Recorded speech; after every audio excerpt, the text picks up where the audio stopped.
कभी कभी क्या होता है साथियों कि हम छोटे और बड़ों के चक्कर में फंस करके गुणवान व्यक्ति को भी नज़रअंदाज कर देते हैं, नहीं ध्यान देते हैं उसके गुणों का। लेकिन कोई कोई ऐसे भी होते हैं जो गुणों का विशेष ध्यान देते हैं और गुणों को खोज भी लेते हैं।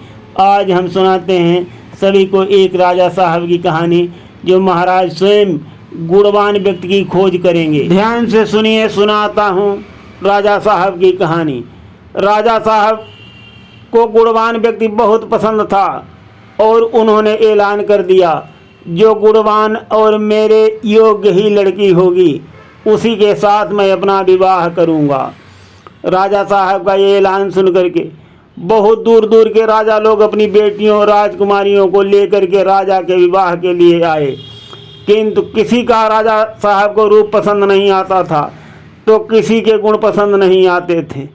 ऐसा क्रम चलता रहा, बहुत दिनों तक चलता रहा। राजा साहब के जो मम्मी पापा थे उनका भी देहांत हो गया और राजा साहब की भी काफ़ी उम्र हो गई, किंतु उनको सुयोग्य लड़की अपने विवाह के लिए नहीं मिली तो थोड़ा थोड़ा उदास रहने लगे। एक दिन उन्होंने अपने मंत्री जी से कहा कि मंत्री जी, अब तो मैं भी बूढ़ा होने लगा हूँ और पता नहीं आगे चल कर के कब मेरा देहांत हो जाएगा और मेरा राज्य जो है वो खत्म हो जाएगा। ये कोई बारिश नहीं है, मेरा तो विवाह ही नहीं हुआ है। तो मंत्री जी कहने लगे कि महाराज कहीं कोई अच्छी लड़की देख करके विवाह कर लो। राजा साहब कहने लगे कि मैं अपना सिद्धांत नहीं बदलूंगा, जब तक मेरे योग्य लड़की मुझे नहीं मिलेगी मैं विवाह नहीं करूंगा, भले मैं कुंवारा मर जाऊं, भले मेरे राज्य का अंत हो जाए, इसकी भी मुझे परवाह नहीं है। तो मंत्री जी बोले कि राजा साहब, गद्दी पर बैठ करके सुयोग्य लड़की मिलना मुश्किल है। अगर कहीं आप गरीब का रूप धारण करके और गांव और देहातों शहरों में स्वयं विचरण करें तब आपके योग्य आपको लड़की मिल सकती है। मंत्री जी की ये बात राजा साहब को बहुत पसंद आई, बहुत पसंद। राजा साहब बहुत खुश हुए और बोले, मंत्री जी आपने बिल्कुल सही बोला है और अब मैं गरीब का रूप धारण करके शहर गांव और देहातों में विचरण करूंगा और अपने सुयोग्य लड़की विवाह के लिए तलाश करूंगा, मेरा इंतजाम कर दीजिए। राजा साहब की बातों को सुनकर मंत्री जी ने छोटी सी सुरक्षा के लिए फौज, धन दौलत, माल खजाना, सभी सुख सुविधा से लेस एक टुकड़ी तैयार कर दी और टुकड़ी से कहा कि राजा साहब के पीछे पीछे रहना और दूर से नज़र रखना कि राजा साहब को कहीं भी किसी चीज़ की ज़रूरत पड़ जाए तुरंत हाजिर होकर के उनको सुख सुविधा प्रदान करना। अच्छी तरीके से टुकड़ी को समझा दिया। राजा साहब गरीब के कपड़े पहन करके सड़कों पर निकल लिए, चल दिए महाराज गांव की तरफ पैदल पैदल रास्तों पर। यहाँ राजा साहब पैदल पैदल सड़कों पर जा रहे हैं, रास्ते में एक किसान उनकी नज़र आया तो राजा साहब ने किसान से कहा, अरे भाई, अगर तुम चाहो तो मेरी सवारी पर बैठ लो। तो किसान राजा साहब की बातों को सुनकर दंग रह गया और पीछे मुड़कर देखा कि अरे खुद तो ये पैदल आ रहा है और मुझसे कह रहा है कि मेरी सवारी पर बैठ लो। कहाँ है इसके पास सवारी? तिरछी नज़र से देखा और बोल ही पड़ा, अरे भाई, आप तो खुद पैदल जा रहे हो और मुझको कह रहे हो मेरी सवारी पर बैठ लो, कहाँ है तुम्हारी सवारी? राजा साहब कुछ नहीं बोले तो किसान भी साथ साथ चलने लगा। आपस में अब बात करते जा रहे हैं। आगे चलते हैं, एक डेड बॉडी सामने से निकलती है तो किसान पूछता है, अरे भाई कैसे मर गया? किसान हालचाल पूछता है कि भाई कैसे मृत्यु हो गई इनकी।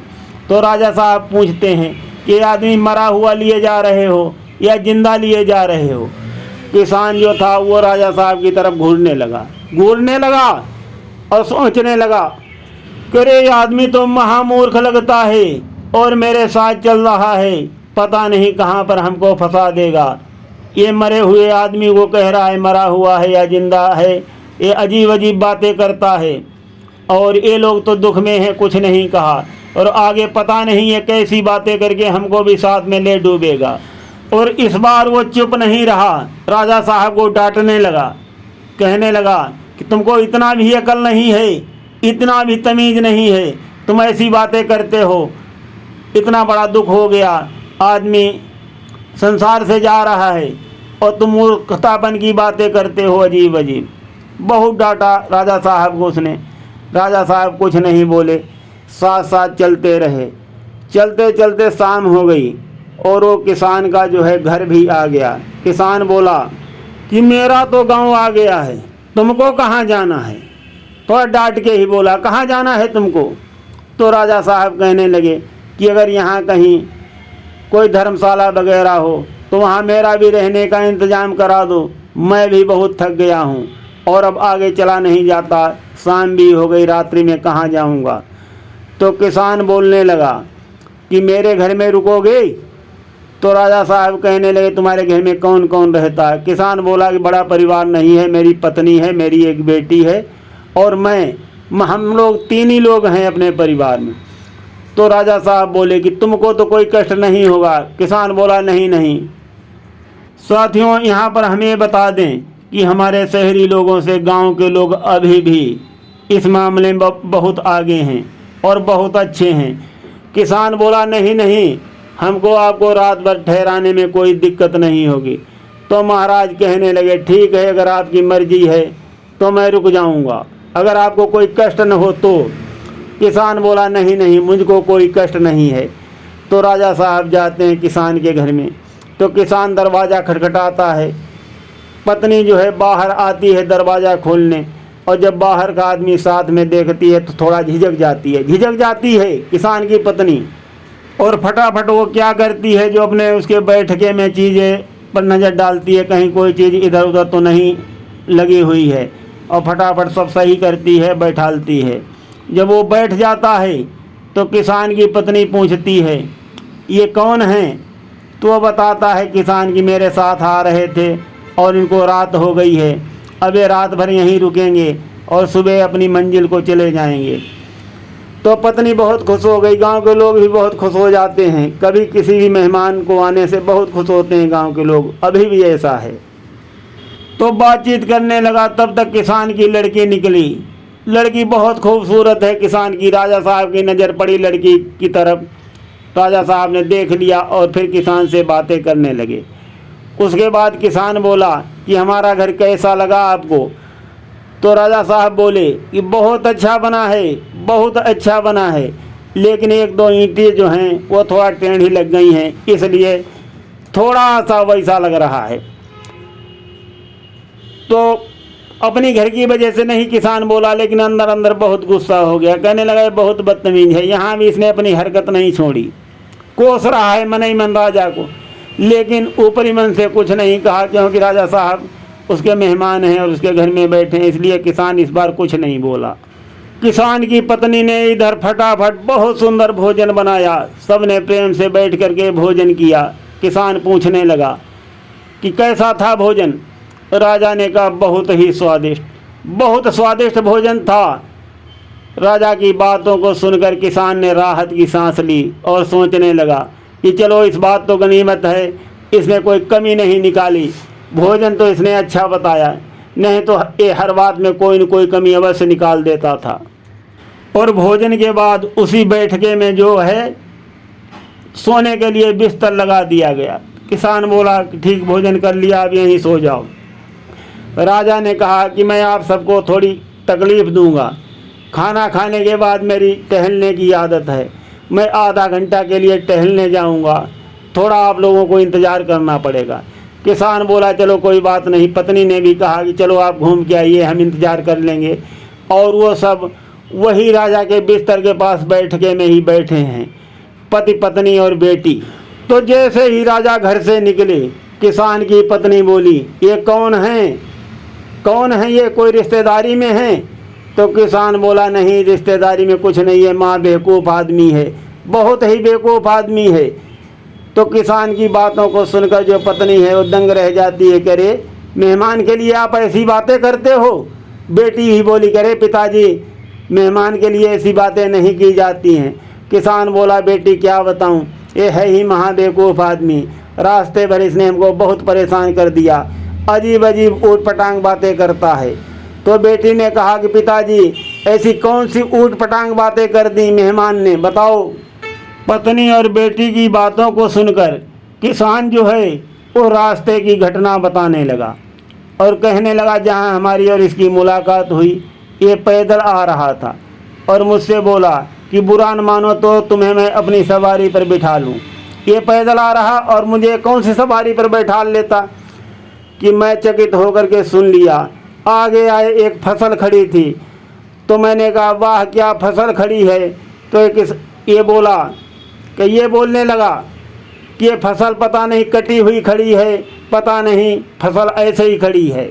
बेटी बहुत ध्यान से सुन रही है और बोली कि पिताजी आगे क्या हुआ।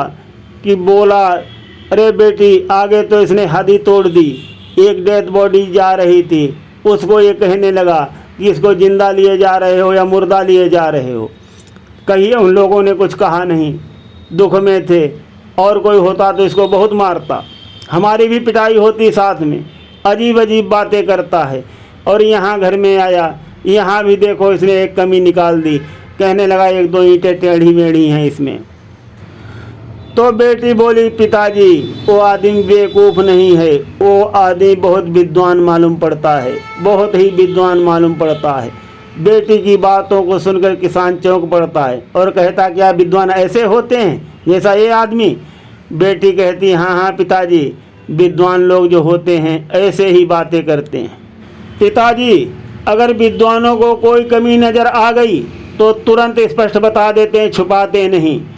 तो किसान बोला, अरे बेटी इसमें कौन सी विद्वानपन की बात है, कौन सा इसने कार्य अच्छा कर दिया जो है बहुत बड़ा विद्वान है।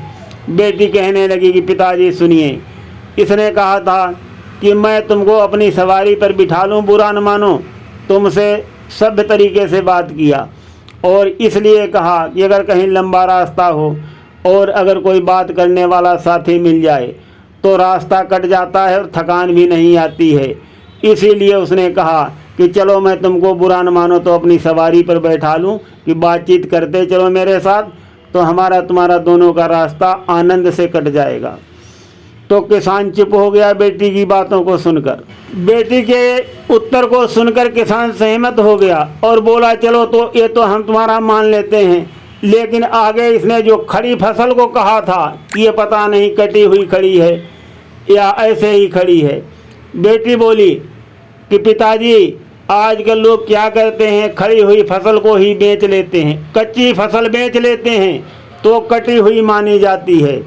तो फसल खड़ी थी किसी की, पता नहीं मालिक की खड़ी थी या बिकी हुई खड़ी थी, इसलिए उसने कहा कि ये पता नहीं कटी फसल खड़ी है या बिकी फसल, ओ ऐसे ही फसल खड़ी है। किसान राजी हो गया, मान गया, सहमत हो गया अपनी बेटी के इस उत्तर से। बोला कि बेटी चलो, इसने तो सारी हद तब तोड़ दी जब इसने उस मुर्दे को कहा था कि इसको मरा लिए जा रहे हो या जिंदा लिए जा रहे हो। बेटी बोली कि पिताजी ये भी उसने बहुत सुंदर बात कही है, जो आदमी अच्छे कर्म करके मरते हैं उनका नाम जो है वो अमर हो जाता है। मरने के बाद भी लोग उनका नाम लेते हैं, उनको याद करते हैं तो जिंदा माने जाते हैं। और जो ऐसे ही मर जाते हैं, बिना परोपकार किए हुए मर जाते हैं, लोगों को परेशान करके मर जाते हैं, तो मरने के बाद लोग उनका नाम नहीं लेते हैं तो मुर्दा कहलाते हैं। उसने इसीलिए कहा कि आदमी ऐसा था या जिंदा था या मुर्दा था। तो किसान मान गया, कहने लगा चलो बेटी, फिर इसने मेरे घर में क्यों कमी निकाल दी। तो वो बोली पिताजी थोड़ा शर्माती हुई कि ये इसने हमारे ऊपर कहा है, मेरा रूप स्वरूप बहुत सुंदर है, बहुत खूबसूरत हूँ मैं, लेकिन मेरे जो दांत दो आगे के हैं वो थोड़ा इधर उधर टेढ़े भागे हुए हैं, इसलिए उसने कहा है कि एक दो ईंटें टेढ़ी लगी हैं।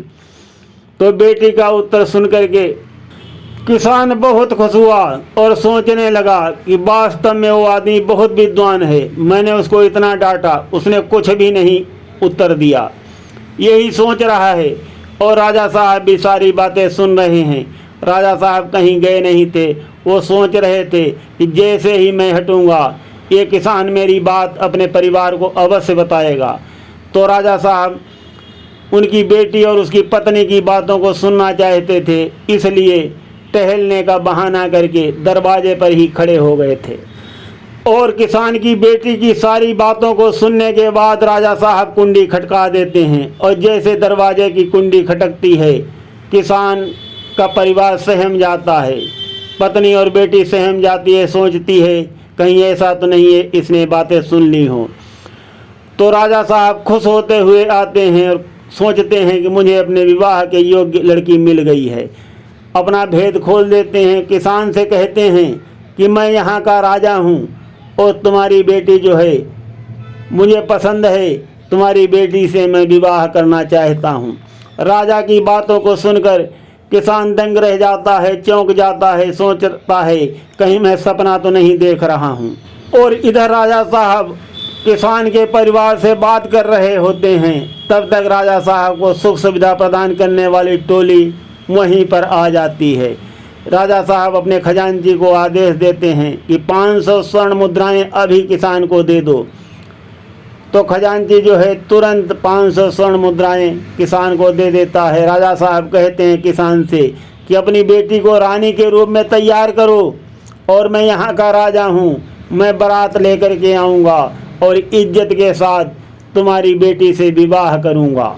किसान के मन में बार बार यही आता है कहीं ये मैं सपना तो नहीं देख रहा हूँ।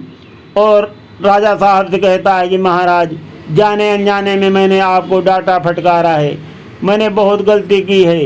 राजा साहब माफ़ कर देते हैं, कहते हैं कोई बात नहीं, तुमने बहुत अच्छा किया, अनजान के साथ में ऐसा व्यवहार ही करना चाहिए।